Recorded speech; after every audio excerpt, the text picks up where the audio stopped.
ಇವತ್ತು ಪ್ರಾರಂಭದ ದಿನ, ಶುಭ ದಿನ ಅಂತ ನಾನು ಭಾವಿಸ್ತಾ ಇದ್ದೇನೆ. ಈ ದಿವಸ ಜನತಾ ಪ್ರಣಾಳಿಕೆ ಬಿಡುಗಡೆಯಾಗಿದೆ. ವೇದಿಕೆಯಲ್ಲಿರುವಂಥ ಎಲ್ಲ ಗಣ್ಯಾತಿ ಗಣ್ಯರೇ, ಎದುರಿಗೆ ಕುಳಿತಿರುವ ಎಲ್ಲ ಏನೋ ಒಂದು ದೊಡ್ಡ ನಿರೀಕ್ಷೆಯನ್ನು ಮಾಡ್ತಾ ನಿರೀಕ್ಷೆಯಲ್ಲಿರುವಂಥ ನನ್ನ ಪ್ರೀತಿಯ ಬಂಧುಗಳೇ, ಸೋದರ ಸೋದರಿಯರೇ, ಈಗ CM ಇಬ್ರಾಹಿಂ ಸಾಹೇಬರು ಮಾತಾಡಿದ ಮೇಲೆ ಹೆಚ್ಚಿಗೆ ನಾವು ಮಾತಾಡೋದು ಬೇಕಾಗಿಲ್ಲ. ಒಂದೆರಡು ಮಾತಾಡ್ತೀನಿ. ನಮಗೆ ಪ್ರಾದೇಶಿಕ ಪಕ್ಷ ಬೇಕು, ಖಂಡಿತವಾಗಿ ಬೇಕು, ನಿಜ. ಯಾಕೆಂದರೆ ತಮಿಳುನಾಡು, ಕೇರಳ ಅಲ್ಲೆಲ್ಲ ಅವರು ಬಹಳ ಚೆನ್ನಾಗಿ ನಡೆಸ್ಕೊಂಡು ಹೋಗ್ತಾ ಇರೋದನ್ನು ನೋಡ್ತಾ ಇದ್ದೀವಿ.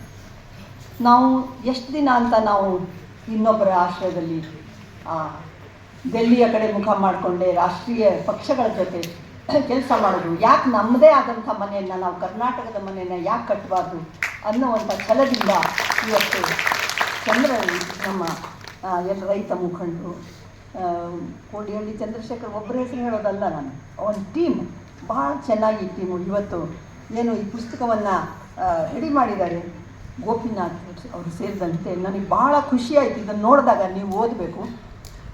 ಭಾಳ ಎಲ್ಲರೂ ಇದು ನಿಜ ಆಗಿಬಿಟ್ರೆ ಕರ್ನಾಟಕ ಒಂದು ಈ ದೇಶದ ಒಂದು ಕಿರೀಟ ಏನೋ ಅನ್ನೋ ಮಟ್ಟಿಗೆ ರಾಜ್ಯ, ಒಳ್ಳೆಯ ರಾಜ್ಯ ಆಗ್ತದೆ. ಕಟ್ತೀವಿ. ಆದ್ದರಿಂದ ಕಟ್ಟುತ್ತೇವೆ, ನಾವು ಕಟ್ಟುತ್ತೇವೆ ಅಂತ ನಾವೇನು ಪ್ರಮಾಣ ಮಾಡಿದರೆ ಬಹಳಷ್ಟು ತೊಡಕುಗಳನ್ನು ನಾವು ಬಗೆಹರಿಸಬೇಕಾಗ್ತದೆ.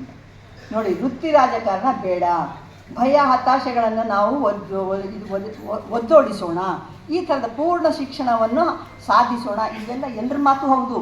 ಇಲ್ಲೇನು ಇದರಲ್ಲಿ ಕೊಟ್ಟಿದ್ದಾರೆ, ಇದನ್ನು ಬಿಟ್ಟು ಯಾರೂ ಇಲ್ಲ. BJPನೂ ಇಲ್ಲ, ಕಾಂಗ್ರೆಸ್ಸು ಇಲ್ಲ, ಯಾವ ದಳ, ಎಲ್ಲರೂ ಹೇಳೋದು ಇದನ್ನೇ. ನಾವು ಹೇಳಿ ಇವತ್ತು ಅವ್ರು ಮಾಡಲಾರ್ದೇ ಇವತ್ತು ನಾವು ಮಾಡಲ್ವೇನೋ, ಯಾರೂ ಮಾಡಲ್ವೇನೋ ಅನ್ನುವಂಥ ಒಂದು ಹತಾಶೆ ಈ ದೇಶದ ಜನ ಅಂತೀನಿ ನಾನು, ಈ ದೇಶದ ಜನರಿಗೆ ಬಂದಿದೆ. ಇದು ಎಷ್ಟರ ಮಟ್ಟಿಗೆ ನಾವು ಪಾಲನೆ ಮಾಡೋಕ್ಕೆ ಸಾಧ್ಯ ಅನ್ನೋದನ್ನು ಹಿಂತಿರುಗಿ ನೋಡಿ ಮುಂದೆ ಹೆಜ್ಜೆ ಇಡಬೇಕಾಗಿದೆ. ಹಿಂದೆ ಎಲ್ಲ ಪಾರ್ಟಿಗಳು ಸೇರಿ ಮಾಡಿ ಗತಿ ಏನಾಯಿತು? ಜಯಪ್ರಕಾಶ್ ನಾರಾಯಣರವರು ಅದನ್ನು ಬಳದ್ರು, ತೊಳೆದ್ರು, ಎಲ್ಲ ಮಾಡಿದರು. ಆದರೂ ಕೂಡ ಕೊನೆಗೆ ಏನೆಲ್ಲ ಕಚ್ಚಾಡಿ ಎಲ್ಲ ಆಗಿ ಹಾಳಾಯಿತು. ಈಗ ನಾವು ಇಷ್ಟೊಂದು ಪಾರ್ಟಿಗಳ ಜನ ಇದರಲ್ಲಿ ಇದ್ದೀವಿ, ಬೇರೆ ಬೇರೆ ಪಾರ್ಟಿಯ ಜನಗಳು ಇಲ್ಲಿದ್ದೀವಿ.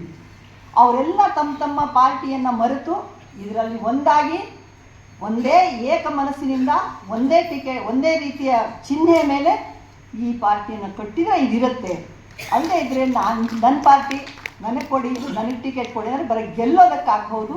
ಅವರು ತಮ್ಮ ಸ್ವಾರ್ಥ ಸಾಧನೆಗೋಸ್ಕರ ಈ ಪಾರ್ಟಿ ಮಾಡೋದಾದರೆ ಬೇಕಾಗಿಲ್ಲ. ಸ್ವಾರ್ಥವನ್ನು ಬಿಟ್ಟು ಕರ್ನಾಟಕ ರಾಜ್ಯದ ಹಿತವನ್ನು, ಇಲ್ಲಿಯ ನೆಲ, ಇಲ್ಲಿಯ ಜಲ, ಇಲ್ಲಿಯ ಜನ, ಇಲ್ಲಿಯ ಎಲ್ಲವನ್ನು ಬರೀ ಒಂದೇ ಅಸ್ಪೃಶ್ಯತೆ ಒಂದೇ ಅಲ್ಲ ಬಾಧಿಸ್ತಿರೋದು, ನಾನಾ ರೀತಿಯ ನೋವುಗಳಿದ್ದಾವೆ. ಆ ನೋವುಗಳನ್ನು ನೀವು ಇವತ್ತು ಶಿಕ್ಷಣ ಎಲ್ಲಿ ಸರಿಯಾಗಿ ಸಿಗ್ತಾ ಇದೆ, ಆರೋಗ್ಯ ನೋಡಿದರೆ ನಾವು ಕೇಜ್ರಿವಾಲ್ ಅವ್ರನ್ನ ಒಂದು ಸ್ವಲ್ಪ ಮಟ್ಟಿಗೆ ಆದರ್ಶವಾಗಿ ತಗೋಬೋದು. ಅಲ್ಲಿ ಹೋದರೆ ಎಲ್ಲದೂ ಕೂಡ ಉಚಿತವಾಗಿದೆ, ಆದರೆ ಸಾಲ ಇಲ್ಲ. ಈ ನಾಡಿನ ಮೇಲೆ ಸಾಲ ಮಾಡಿ ನಾವು ದೊಡ್ಡ ಸಾಲ ಕೊಟ್ಟು ಎಲ್ಲ ತಗೊಂಡು ನಾವು ಉದ್ಧಾರ ಮಾಡ್ತೀವಿ ಅಂತ ಹೊರಟರೂ ಆಗಲ್ಲ. ಅದು ಹೇಗೆ ಮಾಡ್ತೀವಿ? ನಮ್ಮ ಆರ್ಥಿಕ ನೀತಿ ಏನು, ನಮ್ಮ ರಾಜಕೀಯ ನೀತಿ ಏನು, ಸಾಂಸ್ಕೃತಿಕವಾಗಿ ಯಾವ ರೀತಿ ನಾವು ನೀತಿಯನ್ನು ಬಳಸ್ತೀವಿ, ಯಾವ ವಾಸನೆಯೂ ಇಲ್ಲದೆ, ವಾಸನೆ ಅಂದರೆ ಒಂದು ಜಾತಿ, ಒಂದು ವರ್ಗ, ಒಂದು ಕೋಮು, ಅಂಥ ಭಾವನೆಗಳು ಇಲ್ಲಿ ಏನಾದರೂ ಸುಳಿದಾಡಿದರೆ ಆದರೆ ಇದು ಮುಂದುವರಿಯಲ್ಲ. ಎಲ್ಲರನ್ನೂ ಒಳಗೊಂಡಂಥ ಈ ಹೇಳ್ತಾರಲ್ಲ, ಹಿಂದೂ, ಕ್ರೈಸ್ತ, ಮುಸಲ್ಮಾನ ಪ್ರತಿಯೊಬ್ಬರೂ ಕೂಡ ಇದರಲ್ಲಿ ಒಂದಾಗಿ ಕರ್ನಾಟಕ ಒಂದೇ, ನಾವು ಇದನ್ನು ಕಾಪಾಡಿಕೊಂಡು ನಮ್ಮನ್ನು ಉಳಿಸ್ಕೊಂಡು ನಾವು ಈ ನಾಡನ್ನು ಉಳಿಸ್ತೀವಿ ಅನ್ನುವಂಥ ಭಾವನೆಯಿಂದ ನಾವು ಮಾಡಬೇಕಾಗಿದೆ. ಹೆಜ್ಜೆ ಇಡ್ತಾ ಇದ್ದಾರೆ. ಆ ಹೆಜ್ಜೆ ಮುಂದೆ ಯಾವ್ಯಾವ ದಿಕ್ಕಿಗೆ ಹೋಗುತ್ತೆ ತಾವೆಲ್ಲ ಗಮನಿಸ್ತೀರಾ. ಲಕ್ಷಾಂತರ ಕಣ್ಣುಗಳು, ಲಕ್ಷಾಂತರ ಕಿವಿಗಳು, ಲಕ್ಷಾಂತರ ಹೃದಯಗಳು ಇದ್ರ ಬಗ್ಗೆ ಬಹಳ ಆಶಾಭಾವನೆಯಿಂದ ನೋಡ್ತಾ ಇದ್ದಾರೆ. ಈ ಆಸೆ ನಿರಾಶೆ ಆಗದೇ ಇರಲಿ, ನಾವೆಲ್ಲ ಕೂಡ ನಿಮ್ಮ ಜೊತೆ ಇದ್ದೀವಿ ಅನ್ನೋ ಮಾತನ್ನು ಹೇಳಿ